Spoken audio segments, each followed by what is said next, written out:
உங்களுக்கு பிச்சை எடுத்த அனுபவம் இருக்கா அப்படின்னு கேட்டால் கண்டிப்பாக உங்கள் எல்லாருக்கும் கோவம் வரும். சாரி, பை காட்ஸ் கிரேஸ் உங்கள் யாருக்குமே அப்படி ஒரு நிலைமை வந்திருக்காது, வரவும் கூடாது. பட் எனக்கு அப்படி ஒரு சுச்சுவேஷன் என் லைஃப்பில் வந்திருக்கு. ஸோ அந்த இன்சிடெண்ட்டை கண்டிப்பாக உங்கள் கூட ஷேர் பண்ணிக்கணும்னு நினைக்கிறேன்.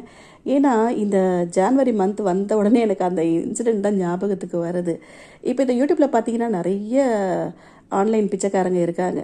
அதாவது செலிப்ரிட்டிஸ் அப்படிங்கிற போர்வையில் அவங்க அதை வந்து ஒரு கேவலமான ஒரு விஷயமாவோ இல்லை கௌரவ குறைச்சலாவோ நினைக்காம ரொம்ப பெருமையாக கொஞ்சம் கூட கூச்சமே இல்லாமல் தான் பிச்சை எடுத்து அவங்க வாழ்க்கையை நடத்திக்கிட்டு இருக்காங்க. ஆனால் எனக்கு அந்த மாதிரி ஒரு சுச்சுவேஷன் வரும்போது நான் எப்படி ஃபீல் பண்ணேன் அப்படிங்கிறத கண்டிப்பாக உங்ககிட்ட ஷேர் பண்ணணும். அதுவும் இல்லாமல் அந்த இன்சிடெண்ட் வந்து எனக்கு நிறைய விஷயங்களை கற்றுக் கொடுத்துச்சு லைஃப்பில். அதனால் கண்டிப்பாக இதை உங்ககிட்ட சொல்லியே ஆகணும். இது வந்து கம்ப்ளீட்டாக ட்ராஜடின்னு நினைக்காதீங்க, ஒரு காமெடி கலந்த ஒரு ட்ராஜடி தான் இந்த இன்சிடெண்ட்டு. அதாவது லாஸ்ட் இயர் ஜான்வரி மந்த் பார்த்திங்கன்னா நாங்கள் ஊருக்கு போயிருந்தோம், விழுப்புரம். ஏன்னா என்னோடய கணவரோட தங்கை வந்து ஊரில் வீடு கட்டியிருந்தாங்க. அந்த வீட்டோட கிரகப்பிரவேசத்துக்கு நாங்கள் வந்து போயிருந்தோம். பார்த்திங்கன்னா எனக்கு வந்து என்னோடய வீட்டில் என்னோடய தாய் மாமா ஒருத்தர் இருக்கார். அவரை நான் தான் வந்து பார்த்துக்கிறேன். அவர் கொஞ்சம் உடம்புக்கு முடியாதவர். ஸோ அவர் எப்படி தனியாக விட்டுட்டு போகிறது அப்படிங்கிற மாதிரி யோசிச்சுட்டு இருந்தோம். சரி, ஓகே, என்னோடய தங்கையை வந்து வர சொல்லி அவளை கூட இருக்க சொல்லி பார்த்துக்க சொல்லலாம், ஜஸ்ட் ஒரு நாளைக்கு பார்த்துக்க சொல்லலாம் அப்படின்னு சொல்லிட்டு அவளை வர சொல்லியிருந்தேன். அவளுக்குமே பார்த்தீங்கன்னா அப்போ தான் குழந்தை பிறந்தது, 2வது குழந்தை. அந்த குழந்தைக்கு ஒரு 5-6 மாதம் தான் இருக்கும். ஸோ இருந்தாலும் சரி பரவாயில்ல நான் பார்த்துக்கிறேன் அப்படின்னு சொல்லிட்டு அவள் சொல்லியிருந்தா. நாங்கள் சொன்னோம் நெக்ஸ்ட் டே 10 o'clock நாங்கள் கிளம்பி 2 மணிக்கெல்லாம் வீட்டுக்கு வந்துடுவோம் ஸோ அப்படின்னு சொல்லிட்டு நாங்கள் கிளம்பி போயிருந்தோம்.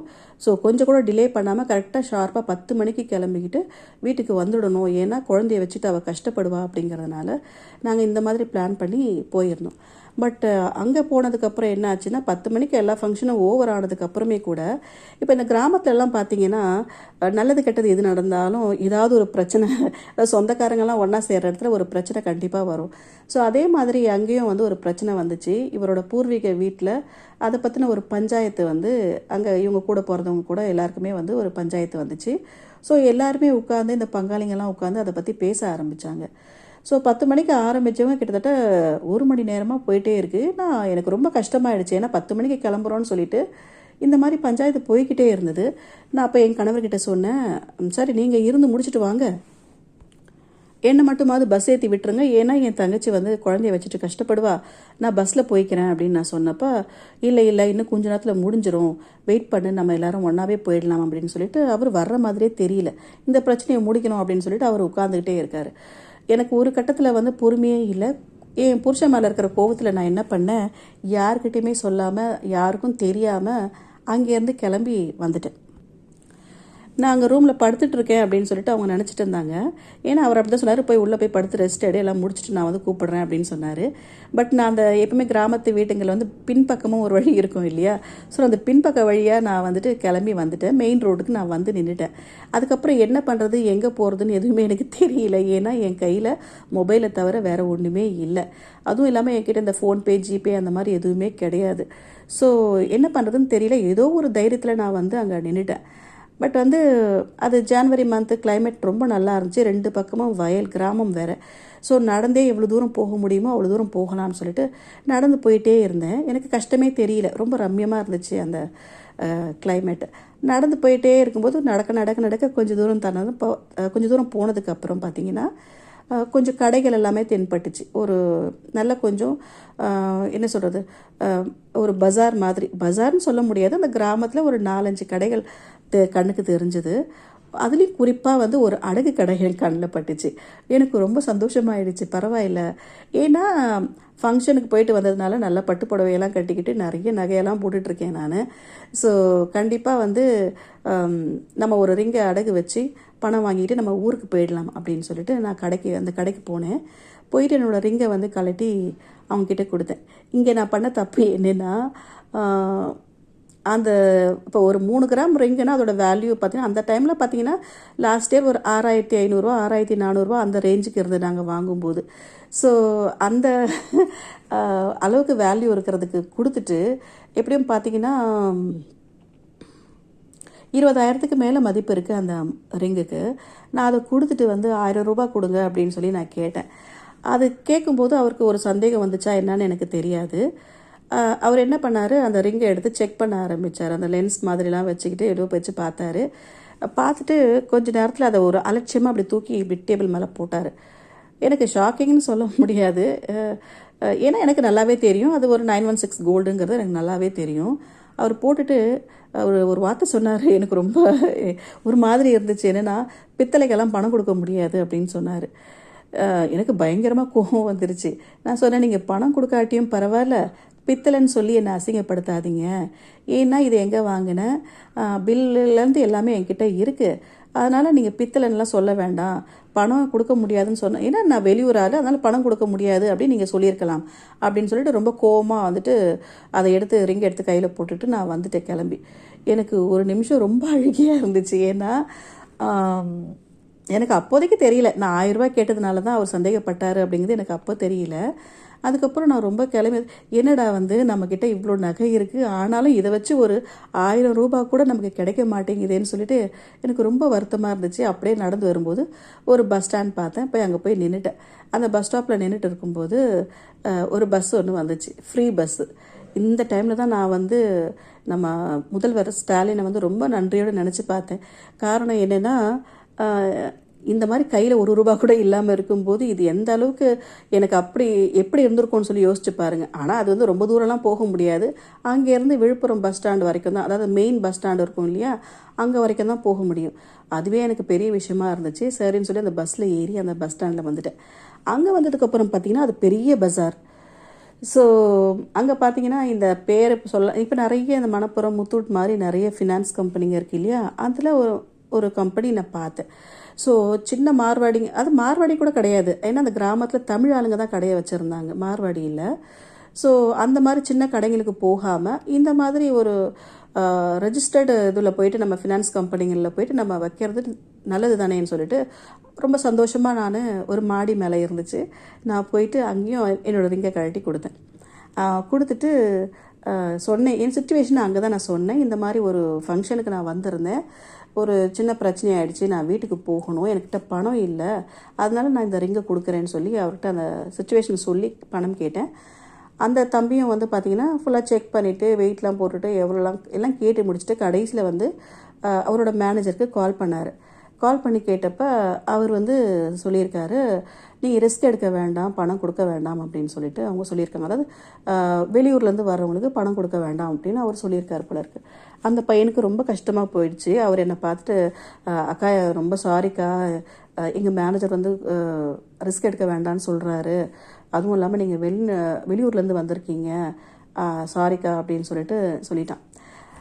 இத்தனைக்கும் என்னோடய ஆதார் கார்டு எல்லாமே என்னோடய மொபைலில் இருக்குது, காப்பி இருக்குது. ஸோ எல்லாமே இருந்துமே கூட என்ன சொல்கிறது, ப்ராப்பராக எனக்கு என்னோடய அட்ரஸ் முதற்கொண்டு எல்லாமே இருந்து, ஒரு ஆதார் கார்டுங்கிறது எல்லாருக்குமே ஒரு முக்கியமான இப்போ டாக்குமெண்ட்டாக ஆகிடுச்சு.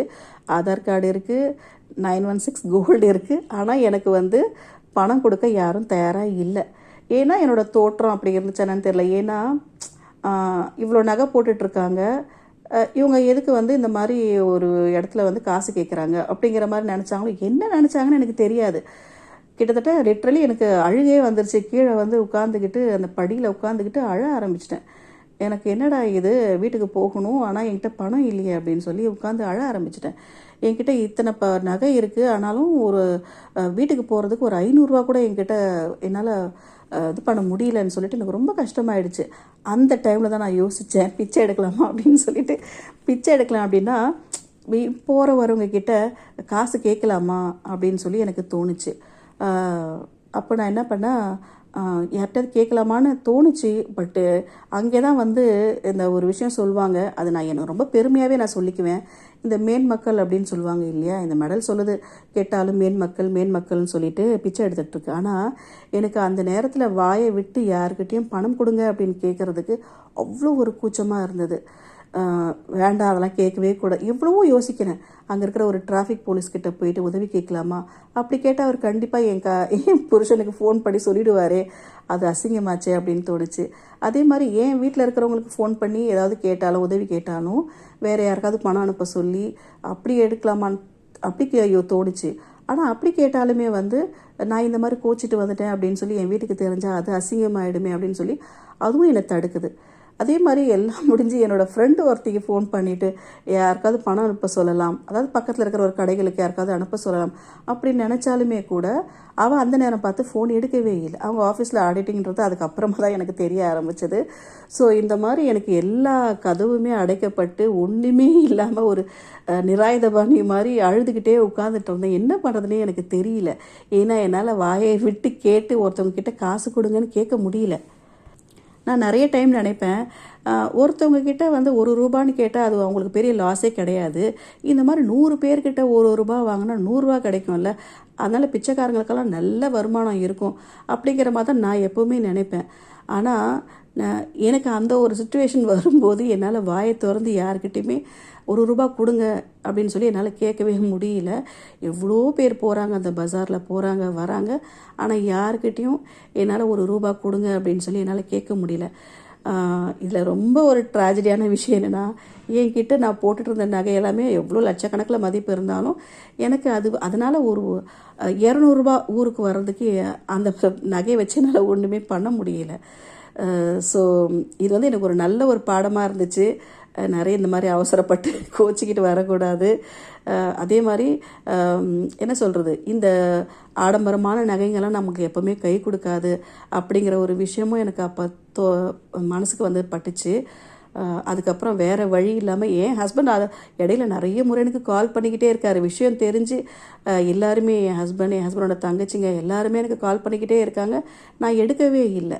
அதுக்கப்புறம் ஒரு கட்டத்துக்கு மேலே என்னால் முடியாதுன்னு தெரிஞ்சதுக்கப்புறம் என் ஹஸ்பண்ட் காலை வந்து நான் அட்டென்ட் பண்ணதுக்கப்புறம் அவர் எங்கே இருக்கேன்னு கேட்டார். அதையும் நான் ரொம்ப வீம்பு பண்ணி அதுக்கப்புறம் நான் விழுப்புரம் பஸ் ஸ்டாண்டில் இருக்கேன் அப்படின்னு சொன்னதுக்கப்புறம் அவர் உடனே கிளம்பி வந்தார்.